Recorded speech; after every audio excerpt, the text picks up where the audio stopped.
Why should people care about funding for the NIH, the National Institute of Health? Pretty much everything we know about the disease and how to improve outcomes for patients and families affected by type 1 has come through scientific discovery, much of which has been funded by the National Institutes of Health, and specifically one of the branches that's called the NIDDK, which involves diabetes, kidneys, and digestive diseases. Without that funding, in partnership with the commercial world, we're not going to ever see the things that people are hoping for, which is a cure and better treatments. Yeah, and I just hear this family member in my head saying, well, let the rest of the world do it. Why is the NIH specifically important in this? Why can't the rest of the world and their organizations do it? Well, I think the reality is the many places in the world don't have the same expertise and don't have the network set up to do it and don't have the wherewithal or the desire or the capital that it's even a possibility. But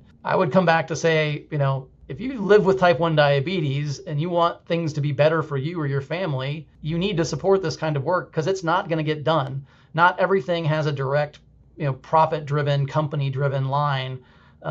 Sometimes you just have to do the science for the sake of science. And I haven't even spoken about the basic science work.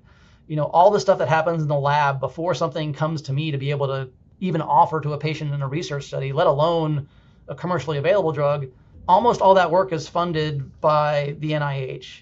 And if it doesn't happen, all those opportunities for improving outcomes at the end of the day are going to go away and patients are going to suffer. As many problems as we have in the United States, we are blessed to be in an incredible country that can do these things if we choose to do them.